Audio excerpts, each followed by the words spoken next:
Good evening. This is the May 22nd meeting of the Moscow Planning and Zoning Commission. Welcome, everybody.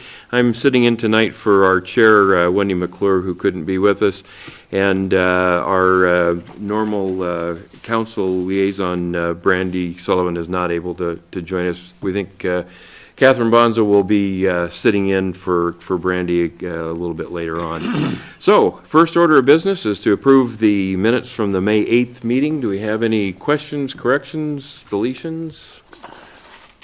Okay, I would entertain a motion to approve. Motion to approve. So Victoria, Second. Mike second. All in favor? Aye. Opposed? And abstentions? Great, okay, so we've got that passed. Next item is the public comment period, 15 minutes that we set aside for public input for items that are not on the agenda tonight or in front of City Council. Did anybody care to come and speak? Okay, well, seeing none, that's great. We'll move on to the next two items are approval of the reasoned or the statement of relevant criteria and standards that for the public hearings that we did last meeting. I believe that Ann had sent out emails to everybody. I don't know if you've had an opportunity to review those. I have taken a look at it and I didn't see any issues. So I don't know, is there, at least on the first one with the property 25 South Highway 95, were there any issues or questions that anybody had? Okay, so we could entertain a motion to approve that. Motion to approve. Victoria? Second? Second. Okay, Joel second. So, all in favor? Aye. Aye. Opposed? Abstentions?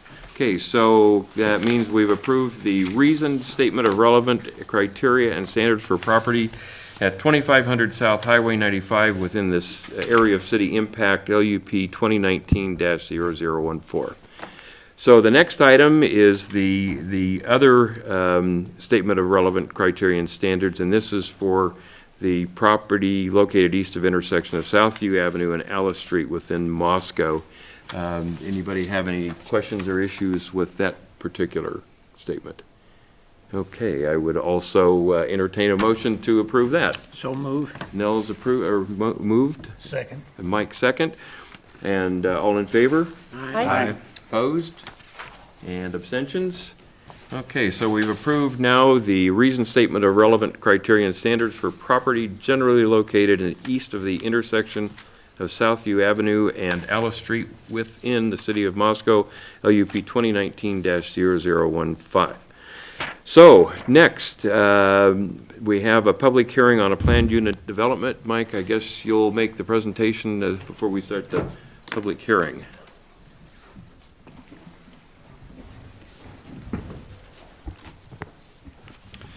Thank you, Mr. Chair, Commissioners. So before you tonight, we've got a public hearing, and this is a request for a preliminary plat and planning unit development of a little under an acre parcel located at 1330 Indian Hills Drive. So the proposal, that property at 1330 Indian Hills Drive, preliminary plat with 10 single-family lots, ranging from a little over 2,600 square feet in size to 3,900 square feet in size. The widths of the lots would range between 33 and a half feet and 63, a little over 63 feet. And then they'd be served by a private street. And the applicant's requesting a PUD in order to allow a reduction in the minimum lot size and width, as well as a reduction in the required setback requirements. So this is the property north of Indian Hills Drive, outlined in red here. This is the USDA office building. It's on the northwest corner of Mountain View and Indian Hills. We've got a multifamily townhouse-style development directly to the west of this property, as well as some multifamily apartments currently being constructed on the larger piece there to the west. And then Pony Place, which is an Indian Hills 6 subdivision, primarily single-family residential lots on that street. But just north of that on Alturas Drive, there are a series of twin homes as well as townhouses. And then you've got Alturas Technology Park here to the north of the property. There is some property to the east of Mountain View Road, that's currently being farmed, agricultural. And then to the south of Indian Hills Drive, same thing, it's being currently farmed. So just a closer view of the property. You can see USDA building, and then the townhouse development with a circular drive here around the perimeter. These are vacant lots within Alturas to the north. And then this is a topography map of the property. Each one of these lines represents 1 foot change in elevation, contour lines. So it's relatively flat. The steepest part is right here adjacent to the street, but it slopes up in the northeasterly direction on that property.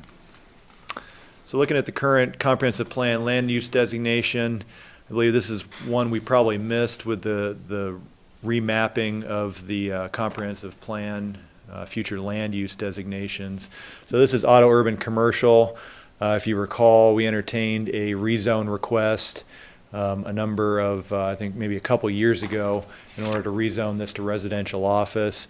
And typically you look at the comprehensive plan land use designation, and as long as you're more down zoning, it's usually allowed. So that's what happened, and the comp plan never changed. But right now, this is auto urban commercial still, instead of high density residential, which you have here to the west. And then Alturas Technology Park is in the business park designation. East of Mountain View is auto urban commercial as well. And then you've got auto urban residential here to the southwest, as well as on Apony Place. So what auto urban commercial says, it's intended for commercial services. They're motor vehicle oriented, require large amounts of land, should be adjacent to commercial developments along major arterials, looking at vehicular traffic to be accommodated. Then developments within these designations should be required to provide significant landscaping. So along the street edge, parking lots and buffering adjacent uses, and then it points us to the motor business zone. So this is the zoning designation. General business is to the east. The subject property is residential office, and like I mentioned, a year or two ago, that was rezoned from general business to residential office. You've got the multifamily properties to the west that are also residential office. Research technology and office with Alturas Technology Park is to the north. And then we've got large swaths of motor business with that larger agricultural property to the east of Mountain View. And then some remnant farm ranch for the property that's currently being farmed to the south there. So looking at the residential office zone, it's moderate intensive, includes both offices and high-density housing, and really intended to serve as a transitional zone between residential and commercial uses. And then it points us to appropriate circumstances where it could be applied. The first one's on the perimeter of commercial or industrial districts where they abut residential land uses. Looking at the transportation network and being able to accommodate a little bit higher density or intensity development than lower residential uses. And then where landforms create sites which are reasonably accessible by transportation systems and which are buffered from nearby residential areas. And then where development patterns in a neighborhood will allow development of moderate intensity to occur without producing adverse visual impact or harm to the transportation network. So looking at the allowed uses within the residential office zone, really a wide variety of residential uses. So anywhere from single family, two family, twin homes, townhouses, up to multifamily dwellings. There are also some limited professional offices, bed and breakfast, daycare facilities, and parking lots that are currently allowed. And then looking at the minimum lot size, so for single family, two family, and multifamily, it's 5,000 square feet. Twin homes require 2,250, 1,800 for townhouses, and the minimum lot width for single, two, and multifamily dwellings, it's 50. 25 for twin homes and 18 for townhouses. So this is the preliminary plat. So we have a preliminary plat and a PUD going at the same time. So this would be the configuration. You can see Indian Hills Drive running east-west to the south. This is the multifamily townhouse development to the west with the drive lane. This would be the private street. So we have a private street standard within our construction document, and it would meet that standard, and I'll show that later on in the presentation. But The private street would essentially head north and then head due west, northwest along the northern property line and end up tying in with the multifamily development here to the west, which is under common ownership with this piece, the developer tonight. So these would be the 10 lots that are all less than 5,000 square feet, except for this lot here. It's around 6,000 square feet. And then you have a stormwater detention pond here that straddles the property line in the southwest corner. That's where the storm sewer will end up being directed. And then it'll eventually be conveyed into the existing system that runs through this property as well to the west. You got a sanitary sewer line that exists right here. It ends up going down into Alturas and connecting with a main in Alturas Drive. That'll eventually be extended down the private street and here. And then you've got a water main out at Indian Hills Drive that'll come here within, I believe, a 6-inch main be extended up the private road to serve the 10 dwelling units. So looking at the PUD, the proposed lot size is, like I mentioned, a little over 2,600 square feet to 3,910 square feet in size. Proposed lot width ranges between 33.5 to 63.16 feet. The proposed setbacks are 10.5 in the front, 5 feet on the sides, 10 feet in the rear. And then the garage door setbacks range from about 17.5 feet from the sidewalk for houses on the west side of the street to a little over 20 feet from the garage door to the curb for houses on the east side of the street. To allow for vehicular parking in the driveway. There's only a sidewalk on the west side of the street with the private street proposal. PUD base density of the RO zone is 24 units per acre. So if you end up going over that with your proposal, you're required to do acquire bonus density through various things. Right now, the proposed density is 9.4 units per acre, so it doesn't require any bonus density. This is the PUD that was submitted. So if you look at the RO zone setbacks, similar to what they're proposing. So the front is just 10 feet, 10.5. Side is 5. But both sides have to equal 15 feet. The applicant's just requesting 5 feet on both sides. Instead of the total of 15. Rear is 20 in the RO zone. The applicant's proposing 10. And then typically it's 20 feet for a garage door facing the street. In this circumstance, like I mentioned before, it ranges.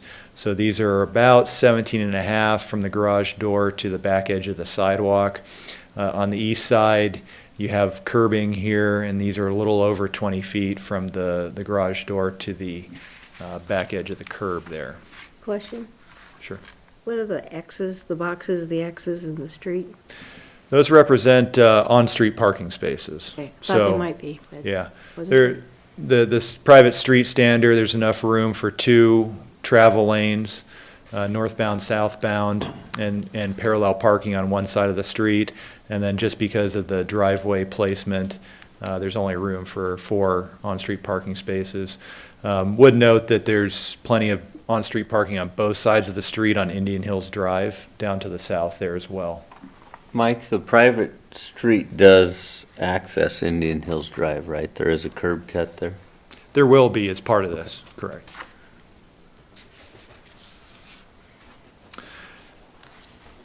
So these are the sample elevations of the houses that they're proposing to be constructed there. So they're single-family dwellings, gabled style roofs. You've got hardy board siding, so it's kind of a hardy board batten siding. You've got a belly band that breaks up the facade down the middle here. And these are this is looking from the front elevation as well as the rear elevation here. So you've got a 2-car garage, access from the driveway in the front. And these are the side elevations.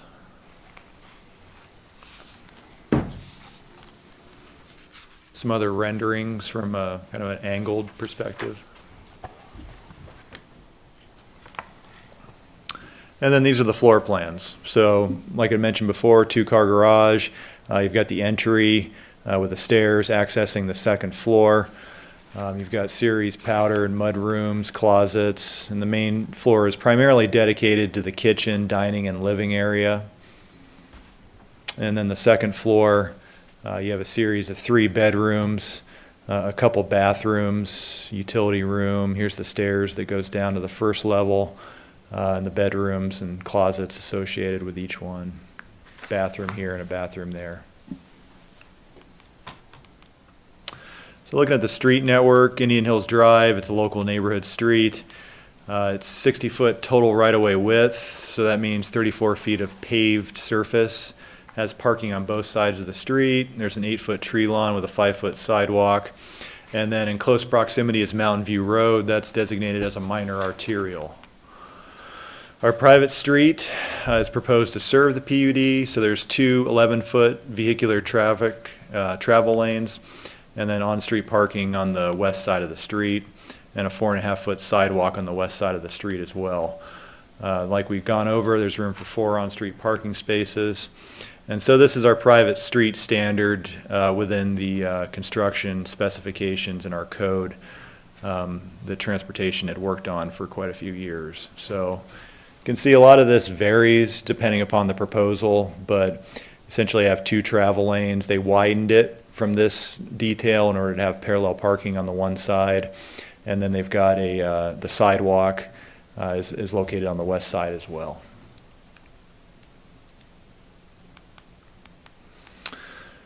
So there's the existing main, a water main in Indian Hills Drive. They're going to extend a 6-inch water main through the private street to serve the 10 single-family dwellings.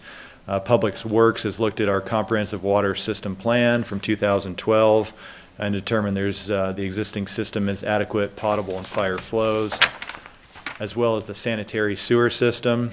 So like we talked about before, it's going to extend down from the northwest corner. And then our 2011 comprehensive sewer system plan has determined that that's adequate to serve this development as well. And then storm sewer is going to be conveyed to that stormwater detention pond in the southwest corner, and then it'll eventually connect to, or outflow from there to the development and the facilities to the west. Looking at Parkland, this property is part of Indian Hills 6 subdivision. So the parkland dedication requirements have already been met, and that was via Indian Hills Park, and that's the northeast intersection of Blaine and Indian Hills Drive, which is got a new playground structure over the last year and is pretty developed up to this point. So that satisfied the parkland dedication for Indian Hills 6 in this property. So the landscaping, there is a type A buffer, so since this is residential office and the property to the east is general business, there's a type A landscape buffer that's required. Type A requires 2 canopy trees, 4 understory trees, 6 shrubs, and this is every 100 lineal feet, and so that'll run along the east property line. Other than that, the applicant is proposing to just leave the landscaping design up to the individual lot owners to develop as they so choose. And Question? so, yeah. So what assurances do we have that that will happen? Well, we don't have any. That would be the proposal. So take their word for it that they're gonna, it's really left up to the private property owners. Usually these PUDs, you submit a landscape plan and, hold them to whatever they submit in the landscape plan. They do show the type A buffer on the east side, so they call that out. But in discussions with the developer, they've indicated that that's what they wish to do is leave it up to the individual property owners. So, if that. I don't care which one does it, but I would care that it gets done. Mm-hmm. So therefore my question. Sure. Follow-on question to that, Mike. The payment in lieu of for trees, is that not a factor, or could that be a factor in something like this where there's, I'm not saying it correctly, but there was a program where in a development, in lieu of the landscaping, they would put money into a tree fund that would be made available then to the owners to do their landscaping, And that was just street trees. street trees. Yep. So this subdivision, so we had changed that program a little bit, but this subdivision was still under the old program. So the original subdivision developer has dedicated money towards street trees. This property is eligible to pull from the street tree fund. It's $100 per tree. And then Parks and Rec determines how many street trees are going to be placed. It's only going to be in the tree lawn on Indian Hills Drive. So there'll probably be maybe 3-4 trees at most. Okay, and not on the within private tree. street. Yeah, it doesn't include the private street or this property. So, but, you know, that's just the developer's proposal. If the commission, you know, feels that shouldn't leave it up to the individual property owners, you can certainly make a condition that a landscape plan be submitted as part of this. Great, sir, thank you. Good. So it leads to the staff recommendation, recommending approval of the preliminary plat and PUD with the following conditions. And just 2 from Public Works, that the construction of the proposed private street shall meet current city standards, including the dedicated easement for public and franchise utilities. And then that the detention pond meet current Moscow stormwater runoff control standards. And certainly be able to answer any questions that you might have. I do have one other question. On the west side where we had from sidewalk to garage, 17 and a half feet, I think was the setback. That's gonna start getting tight if you've got a larger vehicle. What that gives you, 210 inches, and that's getting, is there a way that you could push that back a little bit?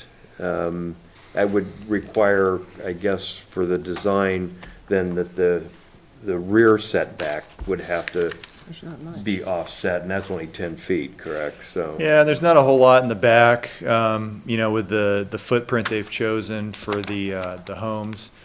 There's just not a whole lot. Actually, in the beginning, I believe they were only 12 to 15 feet in the front. And so that was our primary concern, is that we'd overhang the sidewalk and Right. create a blockage there.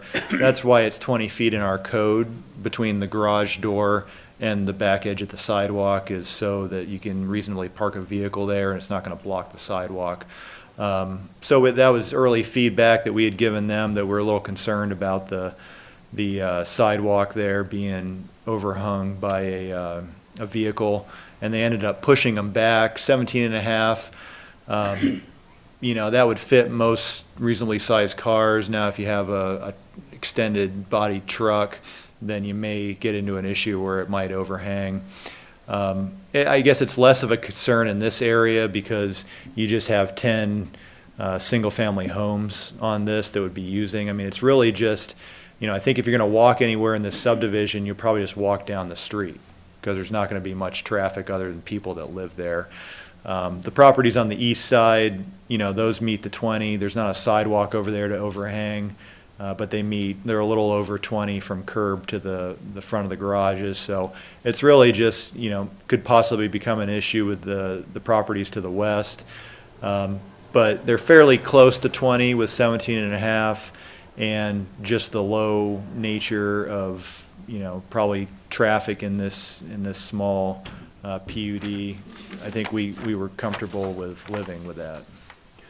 Do we know what the distance that's gonna be for the designated parking, which is driveway to driveway? Do you know how long those are?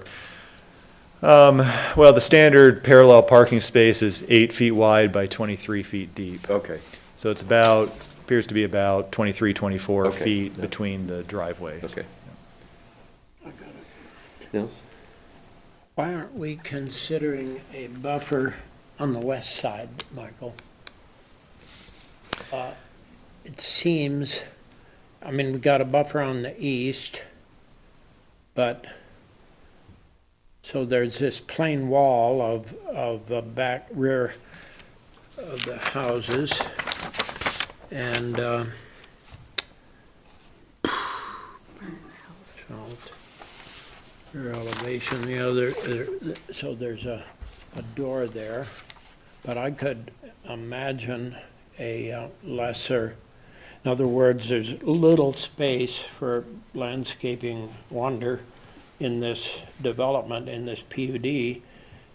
And in trying to maybe think of your concern, a buffer on the west side, it wouldn't have to be big stuff, but it could help to build just a little difference between these two. These are kind of two, I mean, one of the wonderful things about Moscow is that we don't have much of this repetitive building. Moscow is,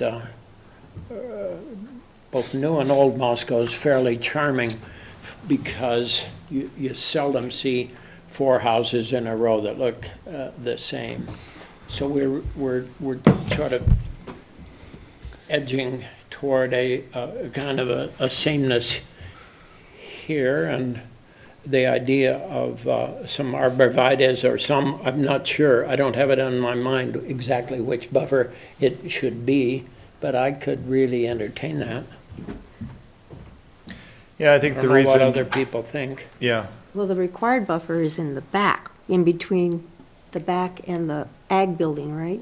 yeah, the required buffer's Yeah, here to that's where the the required buffer Right, is. and that's probably there because of the change of zone. Right, change of zone. On the other hand, You just don't have enough yard to do anything else. Why don't we, let's, we're getting into yeah, discussion. let's let Mike finish the presentation, and then we can, let's discuss this more Okay. during the public hearing and after the public hearing, so. yeah, I'm done. If You're done, yeah, okay. yeah. All right, any other questions for Mike before we open the public hearing then? Okay, great. If I have a basic question on PUDs and why we have them, is that for now or later? This is my first PUD. Well, why don't you, before Mike leaves the podium, why don't you go ahead and ask? Okay, so under the relevant criteria and standards, and I looked at the zone book, but I didn't see an answer. It's to promote innovative, efficient, economic, and attractive development of the property, and I don't know what it's keying in on that makes this attractive for this, why this just couldn't be anywhere. What makes this unique? I don't understand what makes this unique, so that it qualifies for a PUD. And Well, I mean, fair enough? it's a development where they're trying to do, more affordable housing that's smaller lots, You hit the magic smaller button. setbacks. Bingo. You could You do hit the this magic by button. right. I mean, they really don't have to go through this. If they wanted to just leave this under common ownership, they could. In residential office, we allow multiple structures on a single piece of property. So if they wanted to construct this now, they could, without having to go through a plat or a PUD. But they've chosen to do that in order to provide, fee simple ownership for these properties and to Well, be able to It occurred to me sell that that might be the reason, but I don't, and it referred to attracting diversification and marketing. But I don't want to make an assumption. I wanted to know what the Yeah. reason was. Yeah. Well, I mean, you got a wide range of housing types in this area. So you've got multifamily on the properties to the west. They're different than each other. Directly to the west, it's more of a townhouse-style multifamily development. But then again, you can't sell them as individual townhouses. They're, pretty much going to be renter occupied forever just because they didn't go through a PUD on that, and they don't, they didn't construct them to townhouse standards. They're multifamily standards. And then, further on down the road to the west, you have 3-story apartment buildings. So it's really just a variety of housing types in this area, and it's attempting to serve a need with smaller single-family lots Yeah. that are a little more affordable price point. So. That was the magic button. Okay, super, all right. Mike, thank you. Before we get started with the public hearing, I'd like to welcome Councilwoman Catherine Bonzo. And Catherine, you're welcome to come over there. Glad that you could to join us standing in for Randy tonight. Thank you. Okay, with that, we will open the public hearing, and we'd like to hear any testimony in favor of the PUD. I'm sorry? Doesn't the applicant go first? Yeah, you're right, applicant, I'm sorry. You're the applicant, I presume? Yes, sir. Okay, so you get to do both. You get to go first as the applicant and the proponent for the project. So, Okay. Thank you. Yes, my name's Curtis Bloom. I'm with Bloom Construction. Do you want my address or anything like please. that? My address is 3831 Highway 8 in Troy, Idaho. We have developed several of the properties in that area. In fact, we have the property right to the, I guess it's the west. We have built a lot of apartments in Moscow, and one of the things we've seen is we're seeing more and more young married people moving into our apartments. We used to see mostly college students, but that's changed over the last few years. And what we think is happening, one of the things that's happening is new homes are so expensive that young people can't get into them. So this is our attempt to build some affordable homes in Moscow. So that's why we're looking for these smaller lots. All the homes aren't necessarily going to be that exact, well, they'll probably be that footprint, but they won't look exactly the same. The city just wanted something that we could give as an example. So we don't propose that it's going to be, they're all going to be cookie cutter houses, but they do have to be somewhat similar, at least on the footprint, so that they fit that property. What we want to do is just provide something so people can own their own homes if they want to, and it's a home that they can purchase for less than $300,000. And if you look around Moscow, for a new home, less than $300,000, it's going to be bought today. They just don't last. So that's what we're trying to do. You know, any requirements you put on us, extra requirements is fine, but that cost is going to be passed on. So we'll do whatever you want. One of them things that was mentioned was a buffer on the west side. There's already a buffer there that's associated with the townhomes, and it's about a 6-foot wide buffer. It's got trees there. And we can do another one, but that's going to just cut into the size of their backyard. So whatever you guys want to do. Okay, any questions for Mr. Bloom? Yeah, it's not a dramatically big backyard. No, it's not. So, but it is big enough if you have a small child, and Sure, you can put a little fence there, and they'll be happy. And Put a little swimming pool back there. so the plans or the drawings was a typical possibility, so, Absolutely. but you're kind of thinking you're likely to build most of these? Absolutely. Yeah. So you will, can model them as to the needs or desires of whoever buys the property? Yeah, I mean, we don't want to drive down that short street and have 5 houses that look exactly like. Now, they wouldn't have the same color siding. We're going to do those all different anyway, but we will try to at least make the front part look differently on them, so. Yeah, I appreciate that. Yeah, well, it just looked nicer. Sure. Any other? You know, since I've been on planning and zoning, affordable housing has been at the hot topic. I mean, this is a great project. You know, out of my, I think 25 employees, maybe 5 of them live in Moscow. So we need affordable housing in Moscow. and Sure. Yeah, I'm excited about this. Well, and if you've looked at a lot recently, I mean, this is what we do, but lots are $80,000 minimum for a house lot. And we can do these for a lot less than that to make the houses a lot more affordable. You put a house on an $80,000 lot, you can't build a less than $300,000 house. It's just impossible. So that's where we're at. Could you describe a little bit more the buffer that's already there between this property and the townhouse apartment development? Yeah, I mean, Mike knows a lot more about that than I do, but it's about a 6-foot wide buffer. It's got trees on it, and I don't know if they're canopy trees or what they're called. Maybe Mike can help us out on that. Yeah, it's just going to be our standard, it's typically 3 feet, but they do have quite a bit more than 3 feet. So Curtis is probably right. It's probably ranges between 6-7 feet over here. But in this area, you're required to have 1 tree every 40 feet and then a shrub every 6 feet. So that would be what's currently, I don't think, this isn't well, it's a newer photo, but still haven't put in the landscaping since this was taken, but it's in there now. So- But yeah, it'd be a canopy tree every 40 feet and then a shrub every 6 feet. So but that planting is on the property across the way? It's on the adjacent property, Adjacent so it wouldn't property. be on the property that we're discussing right now. Well, that That helps works. to solve my question. Yeah. That's good.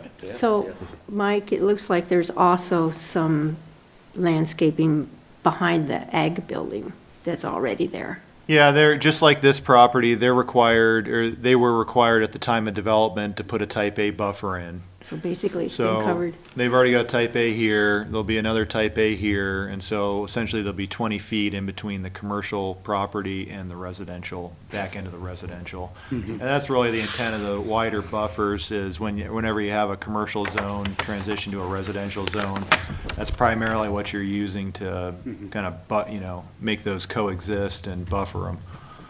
But that's why we don't have the requirement over here, because it's all the same zone. But I would imagine that you're probably gonna get a lot of fences being built. I mean, these townhouses face an internal walkway and courtyard, and the garages are on the outside. So it's not that intrusive, other than just the travel lane here, but I would imagine that, they would construct probably some fences on the back side of those for privacy. Okay, that's good. Okay, any other, Nils? Just an what-if question. Did you consider at all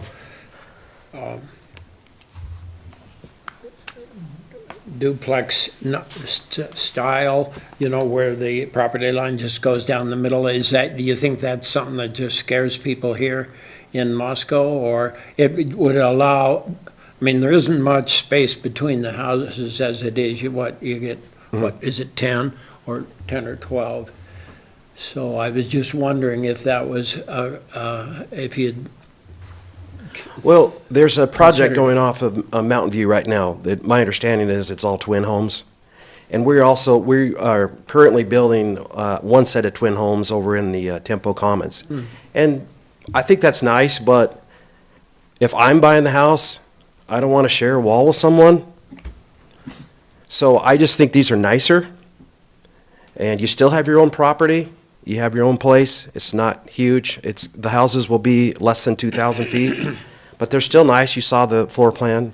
Right. You can raise a family there, but if your neighbor has his music turned up, not too loud, you're not gonna hear it. If it's really loud, you're gonna hear it. But with a twin home, you just don't get as much privacy.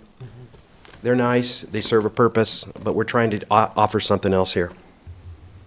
Yeah, I think. I don't argue with that. I just, being a person who spent a lot of time studying cities, there are millions and millions of America living with common walls. And I don't know how unhappy, whether they're all unhappy people or not, but it just gives a few feet more living space, and then you have to be a little careful with trying to make the wall Yeah. not a drum, but a sound barrier, yeah.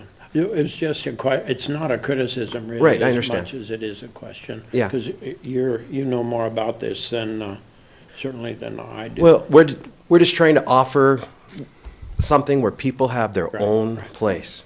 And we think this is a good piece of property for that. There's a beautiful park just down the street. It's a great spot, we think. Thank you. Thank you. Great, Mike? One quick question. What did you say the anticipated square footage of these homes would be? It's right around 2,000 feet.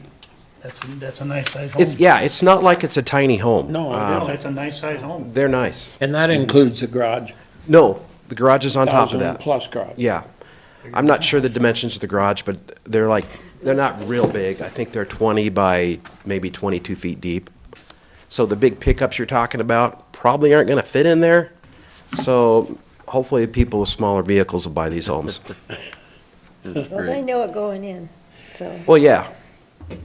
Okay, any other questions? All right, thanks so much.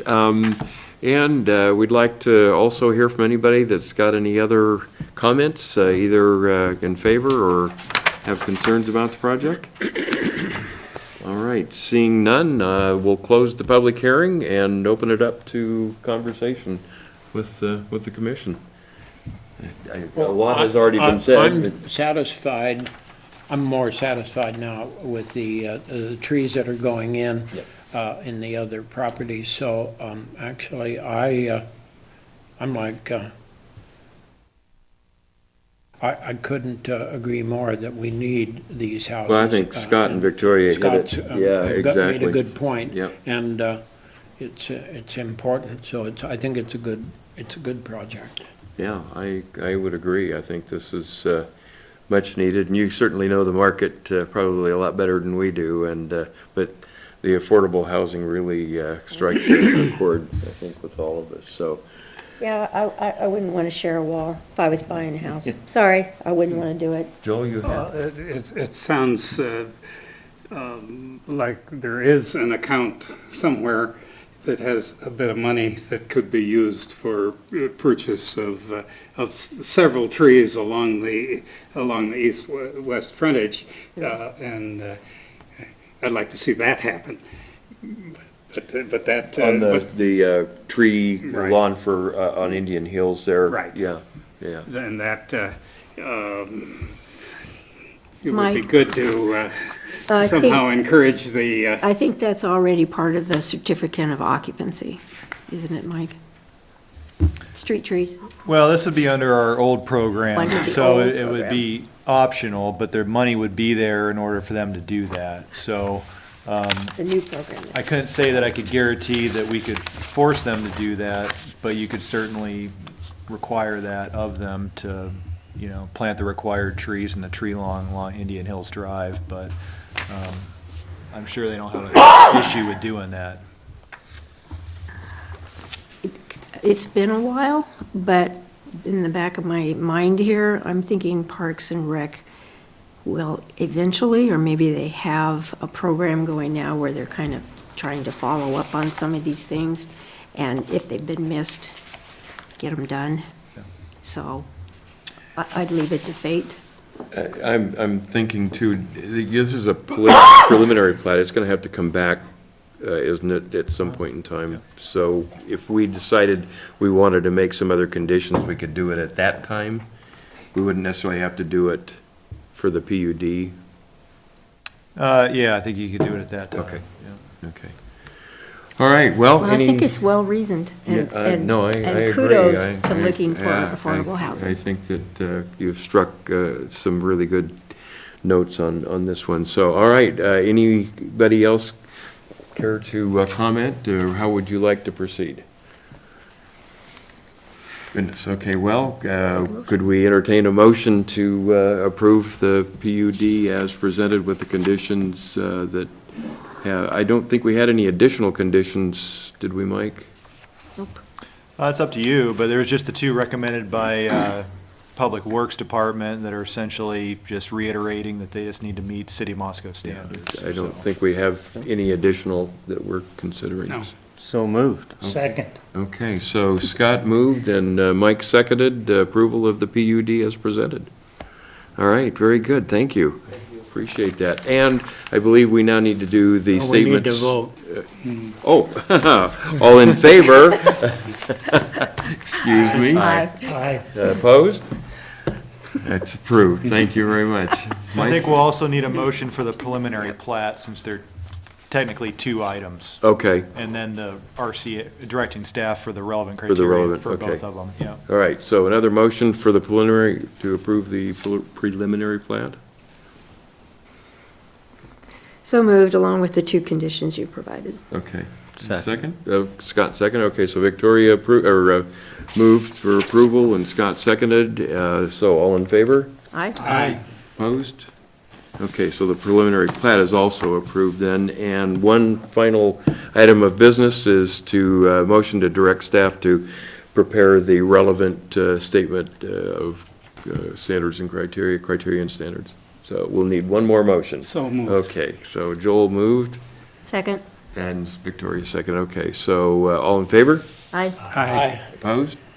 Okay, so the recommendation for staff to prepare the statement of criteria and standards is approved as well. All right, wow, okay, I think we, thank you very much for your presentation, and we wish you great success with the project, so. Okay, the next item on the agenda is a final review of the draft ordinance amending educational services with the Central Business District. And Mike, you're up again.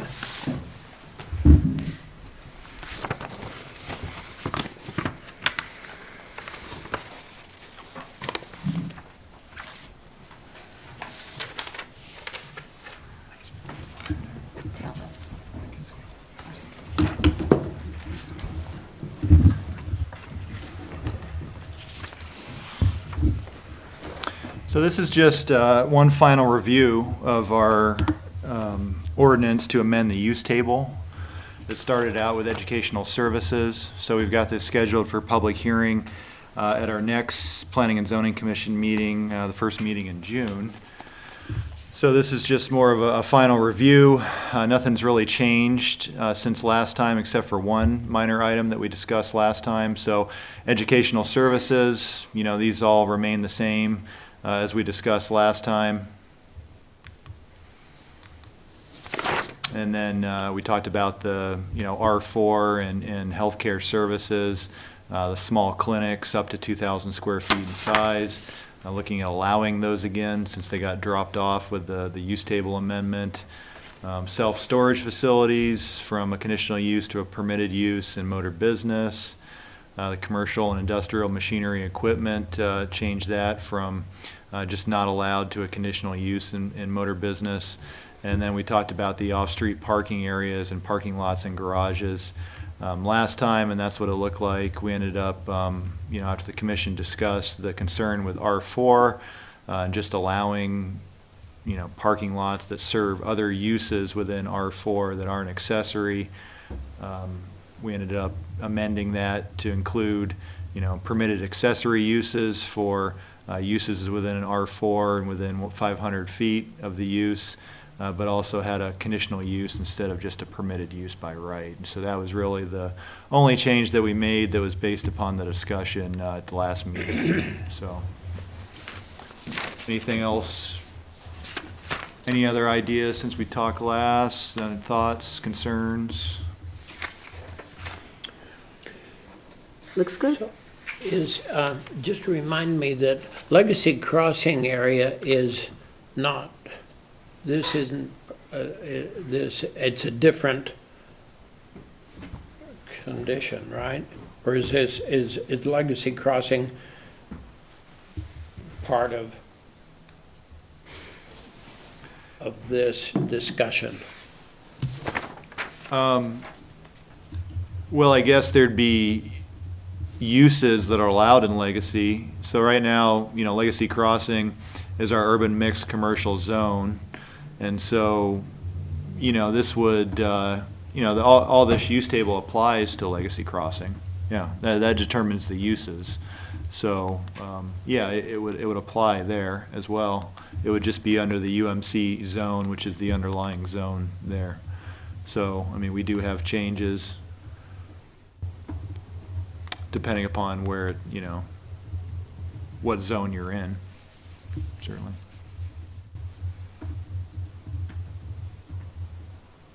Okay, I would just, I'm Did you just, get your I have question? a bad, as I age, you guys have to promise to tell me to get the hell off of this board. You've been here too long. No. You can't remember anything.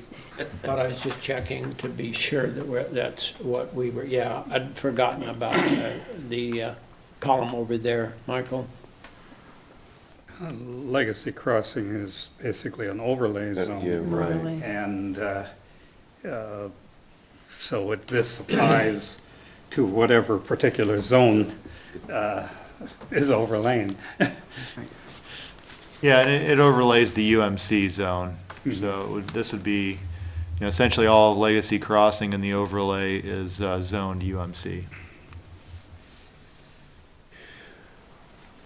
So, Mike, what direction do you need from us to set up for the public hearing for the next meeting? We're all good to go. We have it noticed, and so we'll, unless you see any other minor changes that we need to make, we'll just proceed as normal and conduct the hearing next meeting. Okay, any other? So far as I know, it's go. Yeah, no, I agree. So any other, okay, super, that's good. We're gonna head out for that then. That's the next meeting. Next meeting, first meeting in June. Okay. So next item on the agenda is the subdivision code review. Mike, you're up again.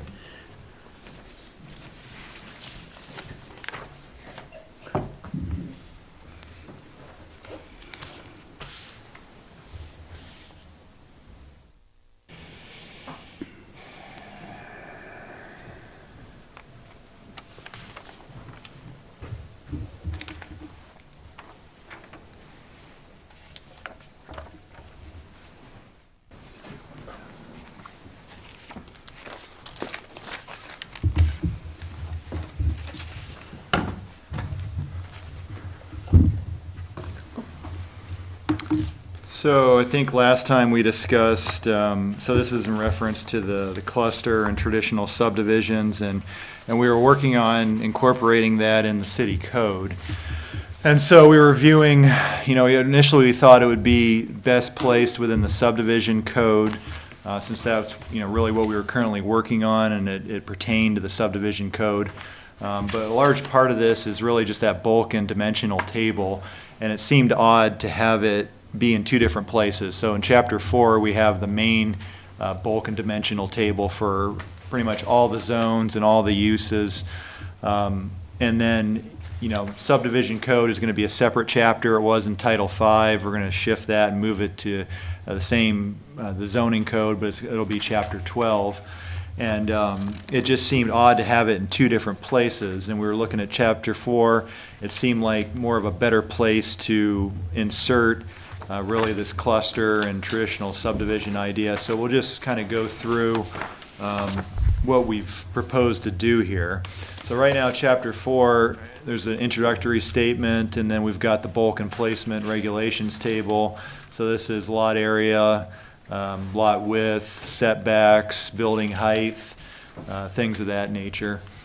And then we've got exceptions to height regulations. So that's just pretty much one paragraph that states, things that don't need to meet height requirements, like chimneys, belfries, antennas, things like that.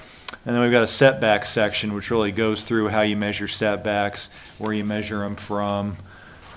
And then we have access to lots and buildings section. So this is the bulk and placement regulations table. This is what really we crafted our tables for the cluster and the traditional subdivisions off of. And there's a lot of the same things there, like lot area, lot width, setbacks, building height. And this is the exceptions to the height regulations. So this is just, height regulations do not apply to spires, belfries, cupolas, antennas, water tanks, ventilators, chimneys, solar panels, or other appurtenances usually required to be placed above the roof level and not intended for human occupancy. So we were thinking that, really this could be a footnote in our bulk and dimensional table. We really don't need a section for this, and so it was looking at inserting the cluster and the traditional, but also, cleaning up a couple things that we really, thought that it doesn't really need to have their own sections. We can just include that in the table. And then the setbacks, really just going through everything setback related, definition, how to measure it, permitted projections, so exceptions to setbacks, what different ways to measure setbacks, and then setbacks for flag lots. Really not proposing any changes to that section.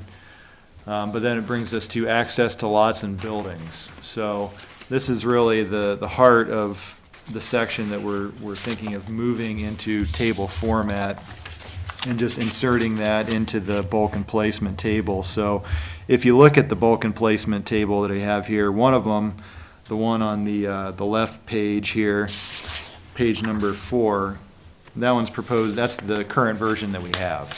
And then page 5, the next page, everything in red would essentially just be putting this section into table format, so we don't have it in narrative format anymore. So this section really just requires that every lot has to abut a a public street right-of-way for 40 feet.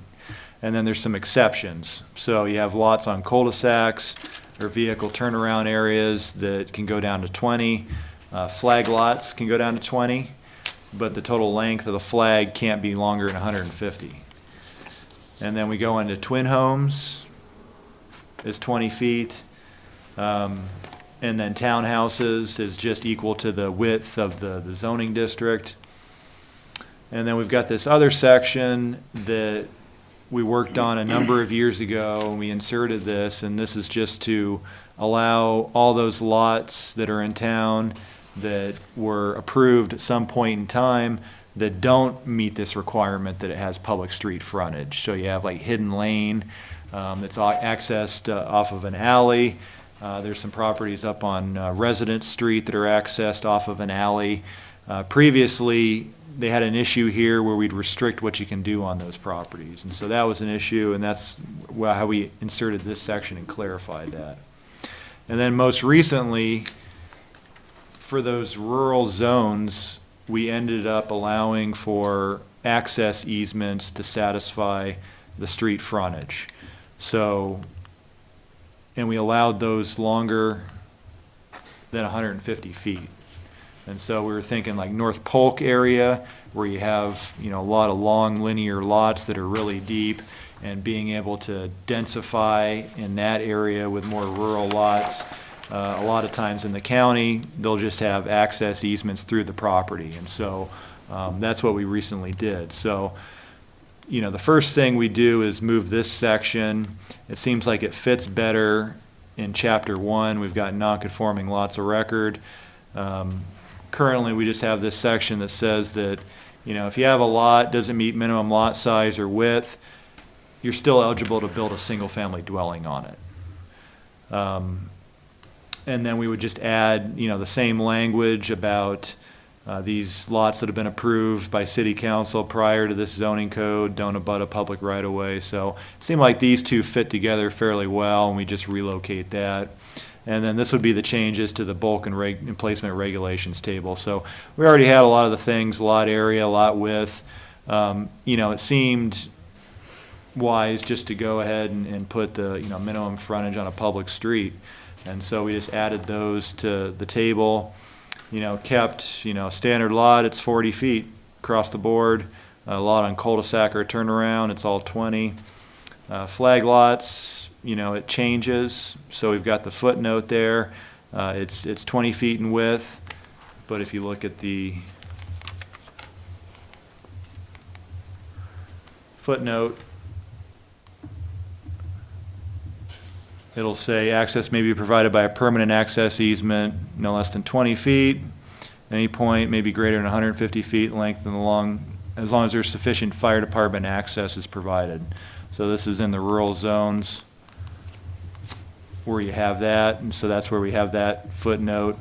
And then this footnote is just talking about the, can't exceed 150 feet in length nor 20 feet in width.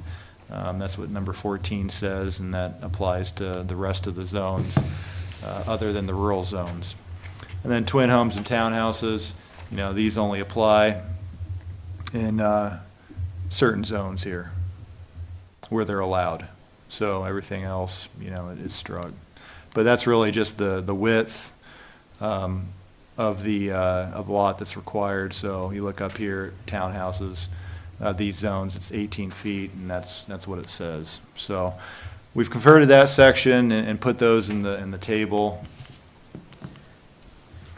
And then we've inserted cluster subdivision right after that. And we've got the, this is the same language I think we talked about last time. And then we've got the cluster subdivision table, which goes through a lot of the same things: lot area, lot width, setbacks, open space, net density.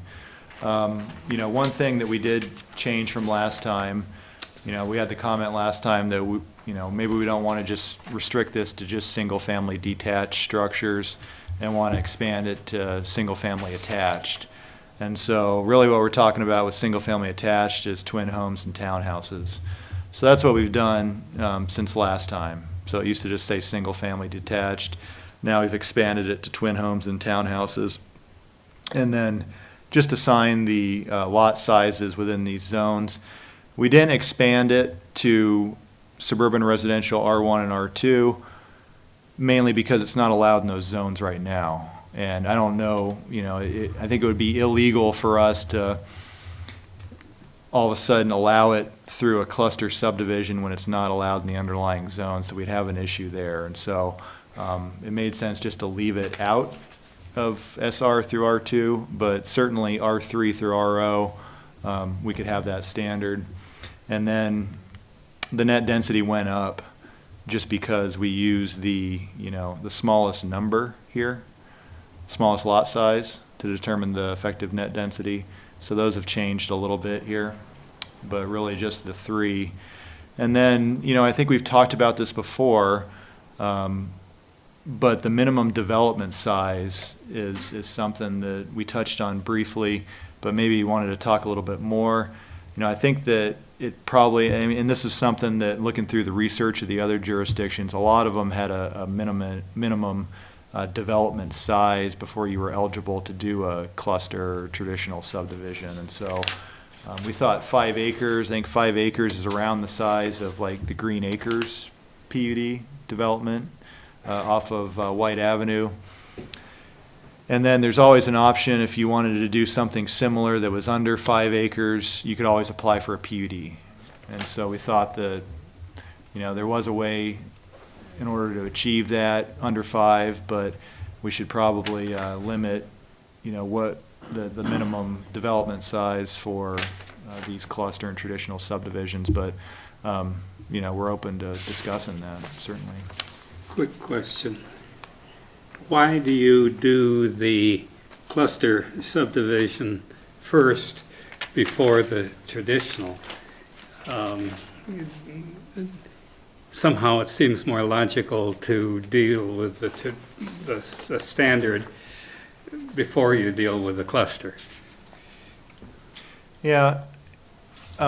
There's really no reason to it. It's mainly just because I started working on the cluster before the traditional. Yeah. And so, as you can see, we still need to develop the same type of section that we have for traditional. I just have the table, and the table's revised for traditional, but I just don't have the text portion yet. But there's really, It seems more logical to deal with the ordinary before you deal with the special. Yeah, and that's, that's an easy fix. We could just relocate the traditional first. It looks like they could probably just switch, Yeah, not a big deal. That was really the only reason, is just because we started on the cluster first, and that's really the only reason, so. Yeah.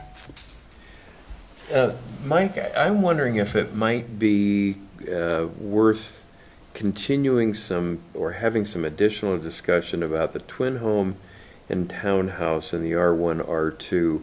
And it's kind of an issue almost like what Nels was bringing up when we were talking about the PUD tonight. There's a lot of communities where a townhouse or a twin home are almost considered the same as a single-family residence. It's just the way they're built. If you go back east, townhomes are probably almost more prevalent than a single family. And I'm wondering, you had indicated that we'd have to look at the other parts of the zoning code to do that, but I wonder if it might not be worth, while we're doing this, going back and taking another look at that, so that we, in a cluster subdivision, we might be able to encourage in those zones a townhouse or a twin home. I'm kind of throwing it out for possible discussion. Well, I'm thinking about that a little bit more.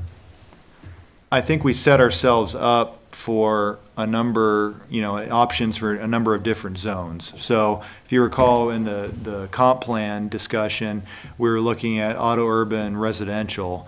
And previously it was, pointed you towards R1, R2, and then limited circumstances, I think R3.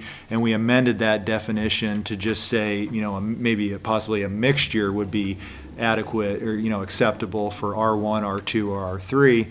So in my mind, I think, what I envision on that is that, a lot of the property surrounding Moscow is all auto urban residential. You know, it's that kind of rolling hills, R1, R2 style development is what it points you to. But we've also opened the door now to, you know, more of a mixture similar to, you know, what Curtis mentioned on east of Mountain View and Third, where they're building twin homes, but they'll end up transitioning into larger single-family homes at that point.